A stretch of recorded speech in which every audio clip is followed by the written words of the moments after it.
En 1944, en medio de las implacables Ardenas, se gestaba un plan clandestino que estremeció los cimientos de la Segunda Guerra Mundial. La Operación Grave, liderada por el astuto comandante alemán Otto Skorzeny, se erigía como un insidioso ardid destinado a infiltrar y sembrar la discordia entre las filas aliadas.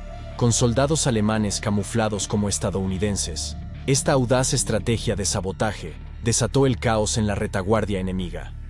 ¿El resultado?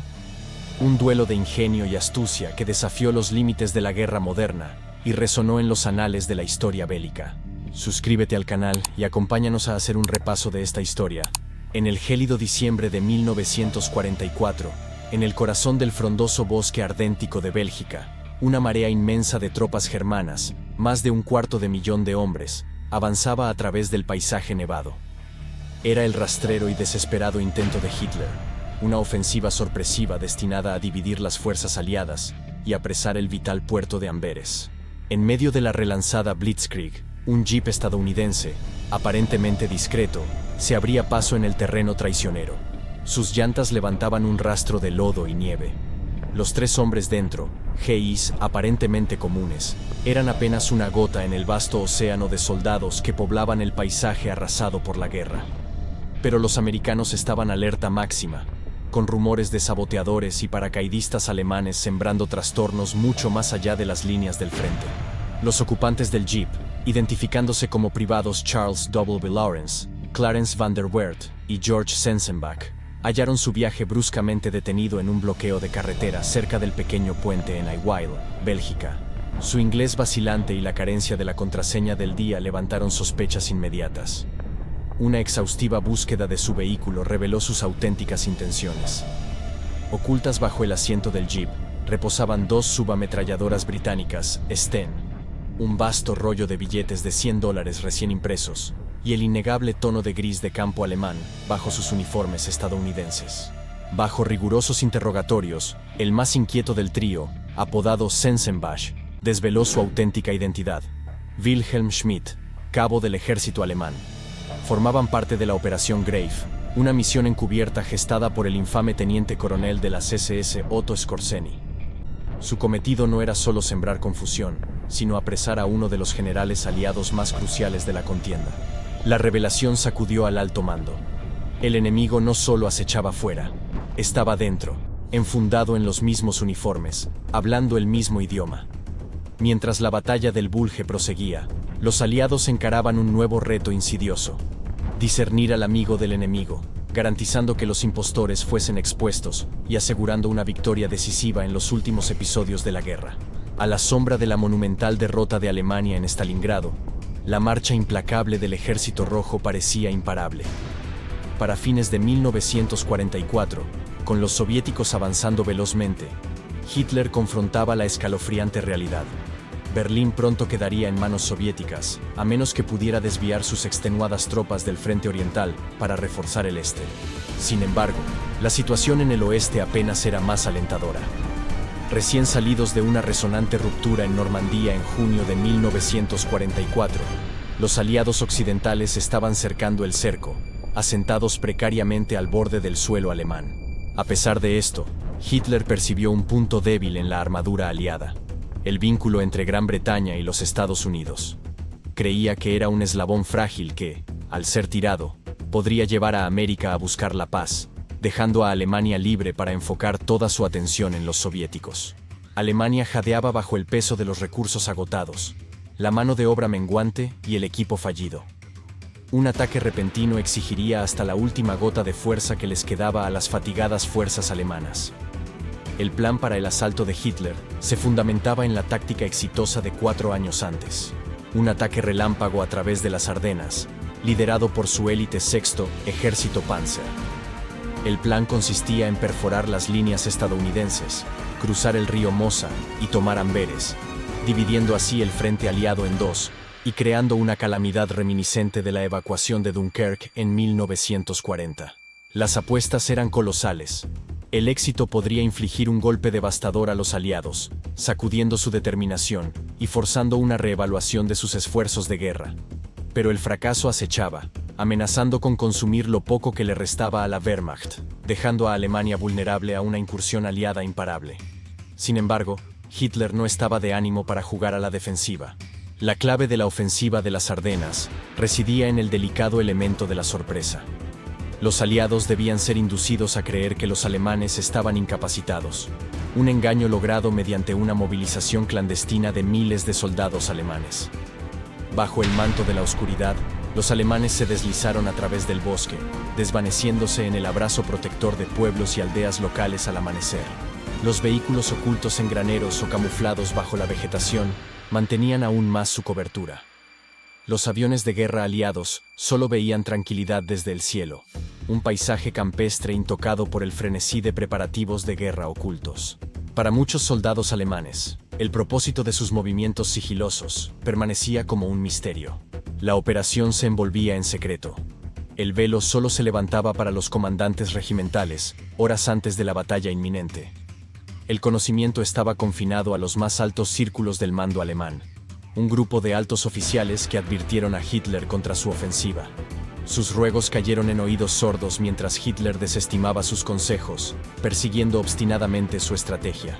Mientras la fuerza principal de ataque se reunía en las sombras, se gestaba un plan aún más oscuro para ser desencadenado justo cuando la ofensiva alemana ejecutara su embestida.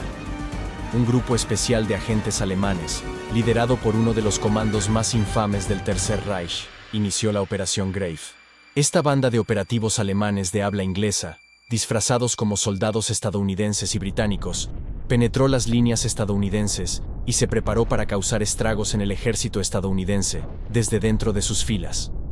Su objetivo era sabotear, confundir, destruir y frustrar tanto como fuera posible las capacidades defensivas y las comunicaciones estadounidenses. Pero aún más siniestro, se propagaría un rumor, afirmando que los comandos alemanes habían recibido la tarea de capturar al general Dwight Eisenhower y su personal.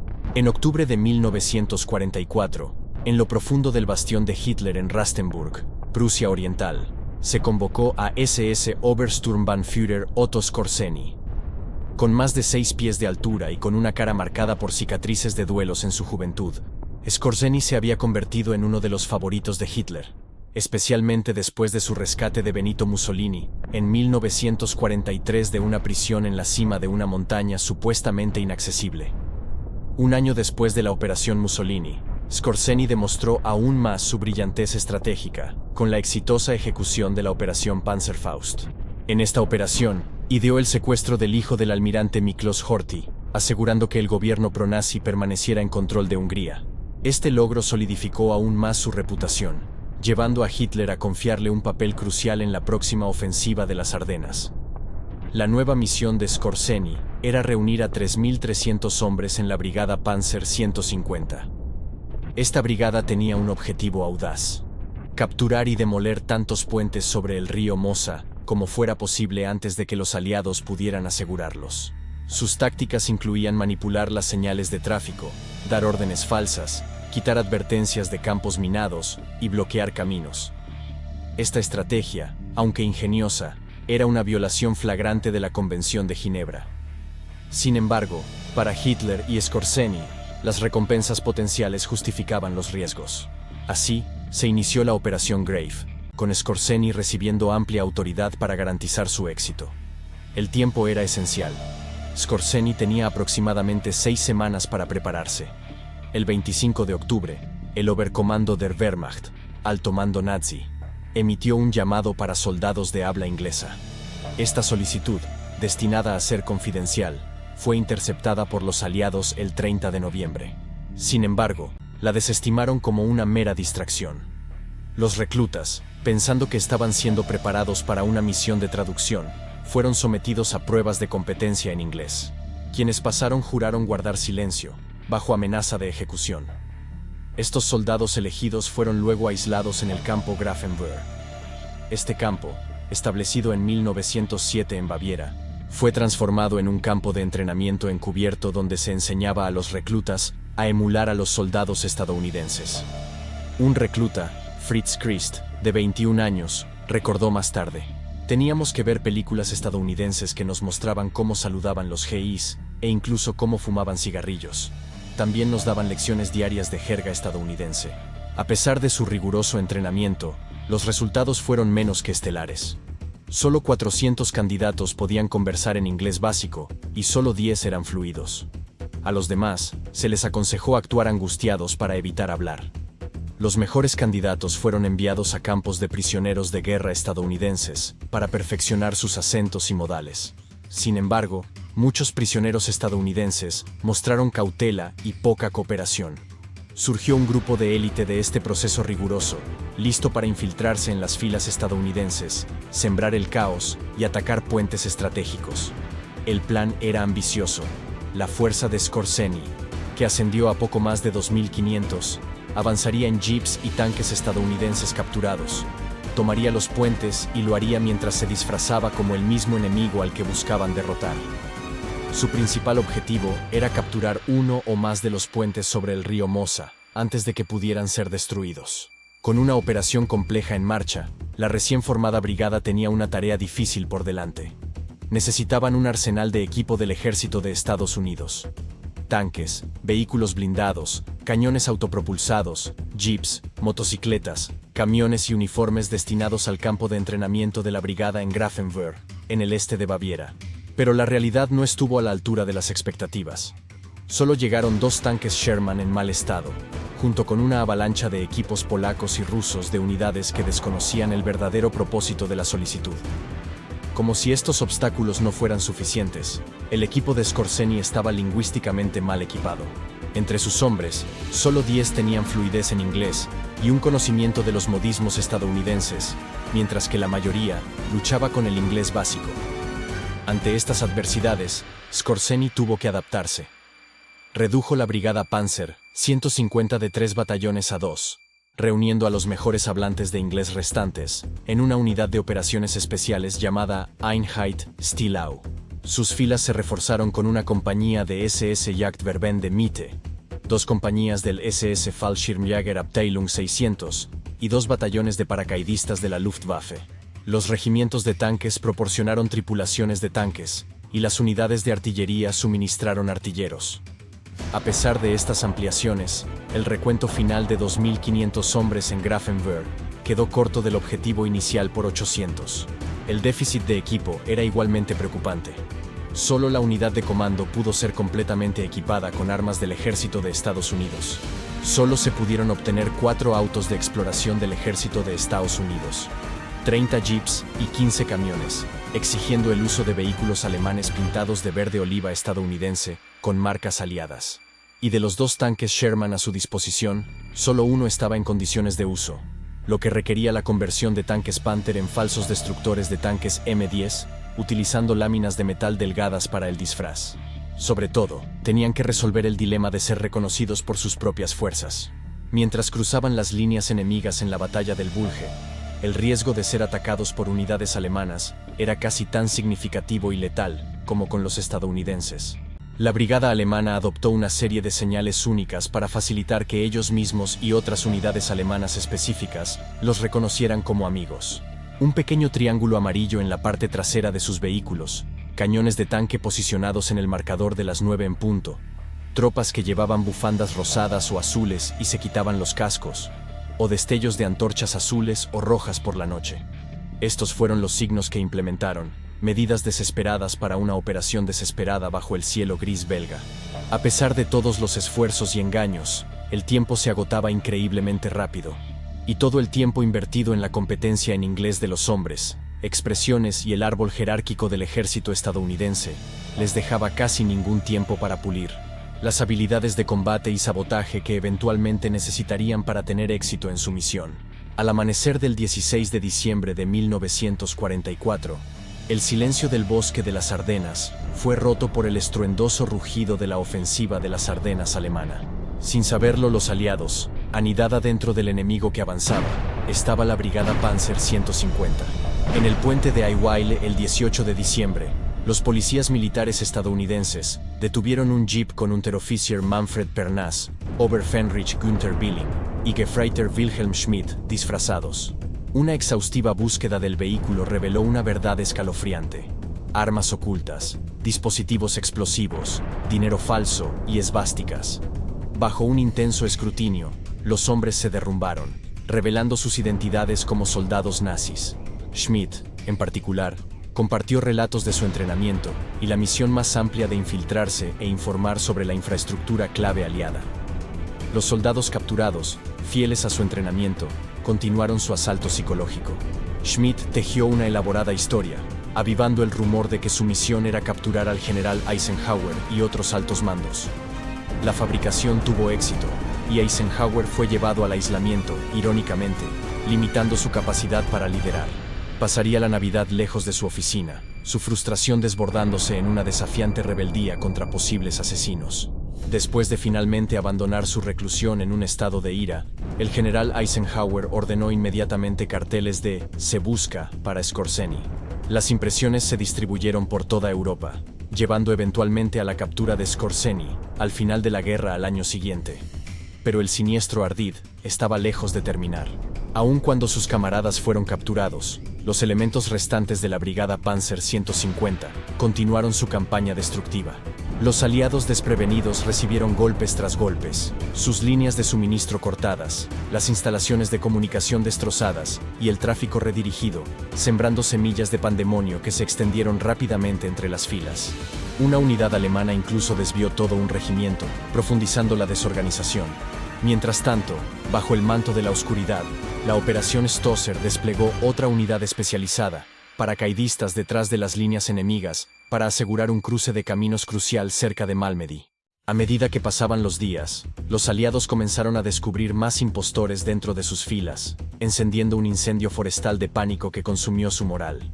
Los antaño seguros soldados fueron repentinamente acosados por un temor pervasivo, sus camaradas transformándose en saboteadores potenciales, cada uno esperando el momento perfecto para asestar un golpe letal desde adentro.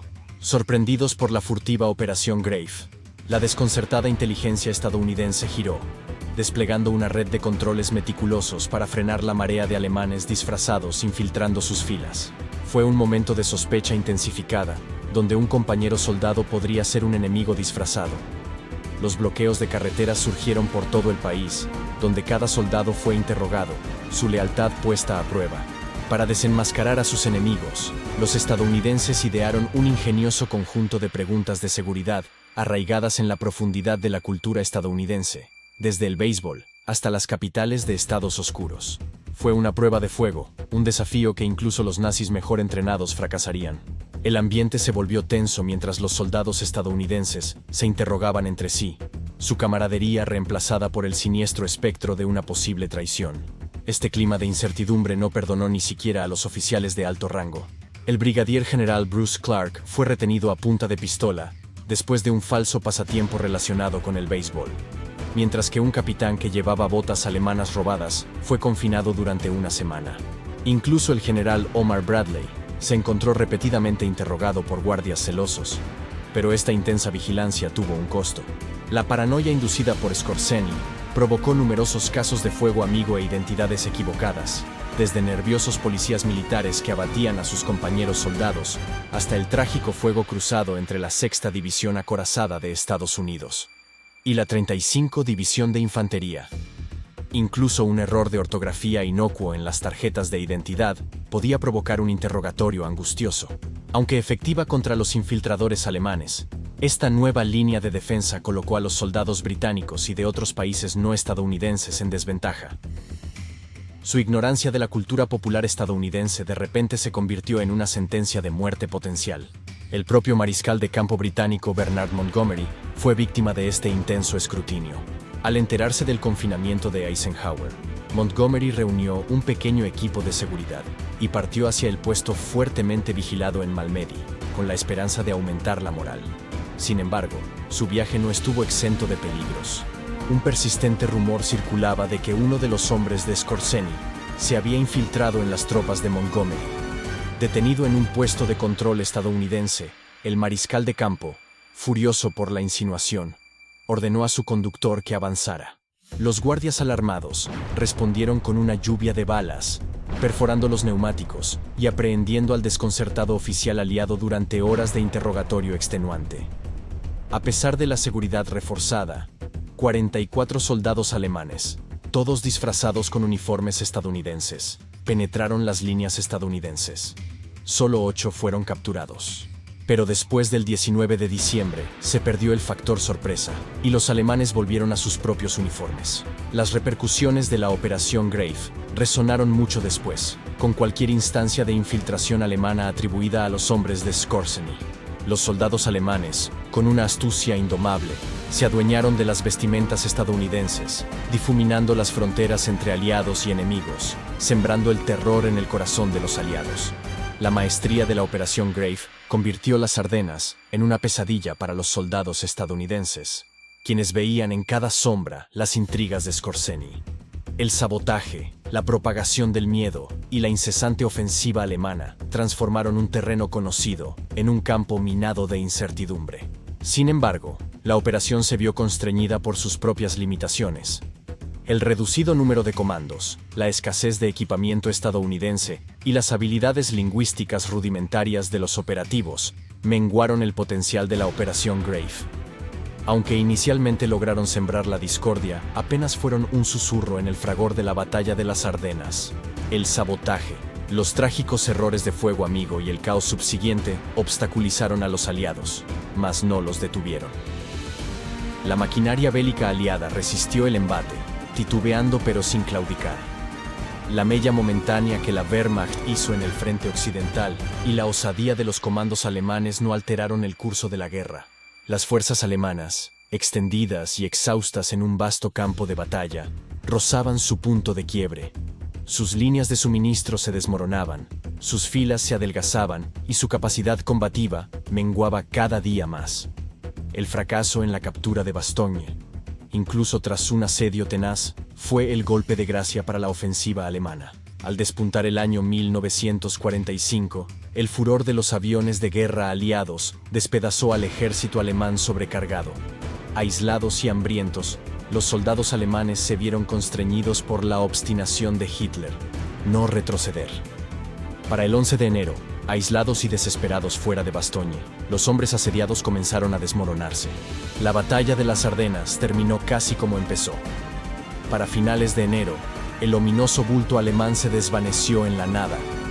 Las líneas de batalla se replegaron como una cuerda tensa, regresando a sus posiciones anteriores a la ofensiva. La Wehrmacht, jadeante y exhausta, era incapaz de lanzar otro asalto de tal envergadura. En medio del caos, los estadounidenses mantuvieron su posición, resistiendo no solo la mayor ofensiva alemana, sino también las maquinaciones astutas de Skorzeny.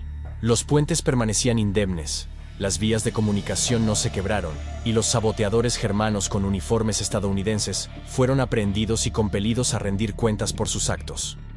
Por infringir la Convención de Ginebra, estos soldados germanos encararon un pelotón de fusilamiento. Su astuto ardid reposaba en paz. Al retirarse los espectros de la batalla de las Ardenas, la imponente Brigada Panzer 150 fue retirada de la ofensiva de las Ardenas, apenas un murmullo de su fuerza primigenia. Se integró al cuerpo Panzer SS-1 como una unidad convencional.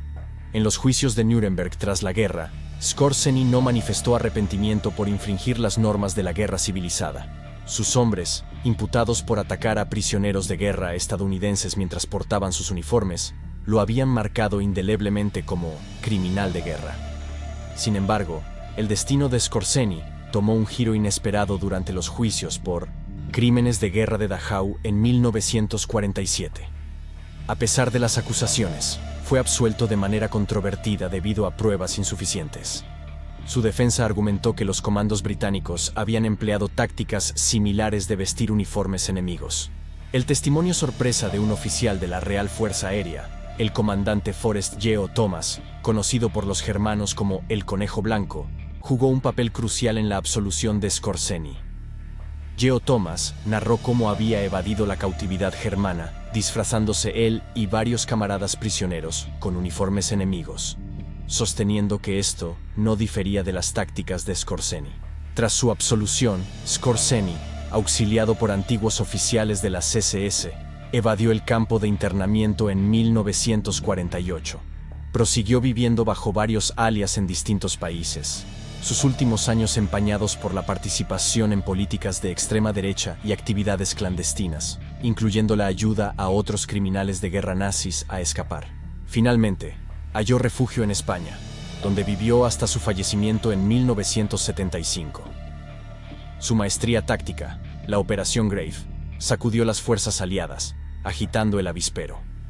A través del sabotaje y el temor, Skorzeny y sus hombres lograron sembrar discordia entre hermano y hermano, sembrando semillas de desconfianza entre las filas de las fuerzas aliadas. Sin embargo, aunque la Operación Grave desorientó momentáneamente a sus objetivos, finalmente fue devorada por el vasto océano del avance implacable de los aliados. Por todos los planes elaborados y el subterfugio de Skorzeny, la Operación Grave no pudo salvar la batalla de las Ardenas de su inevitable conclusión. La ofensiva germana, impulsada por la desesperación y los recursos menguantes, se desplomó bajo el asalto aliado. La temida Brigada Panzer 150 se desvaneció. El debate sobre la legitimidad de las tácticas de Skorzeny durante la Segunda Guerra Mundial continúa hasta el día de hoy. Algunos lo ven como un genio militar que hizo lo que era necesario para tratar de cambiar el curso de la guerra, mientras que otros lo condenan como un criminal de guerra, que violó los principios éticos de la guerra. En última instancia, el legado de Skorzeny plantea preguntas difíciles sobre la naturaleza de la guerra y los límites de la conducta humana en tiempos de conflicto. No olvides suscribirte al canal y dar pulgar arriba al video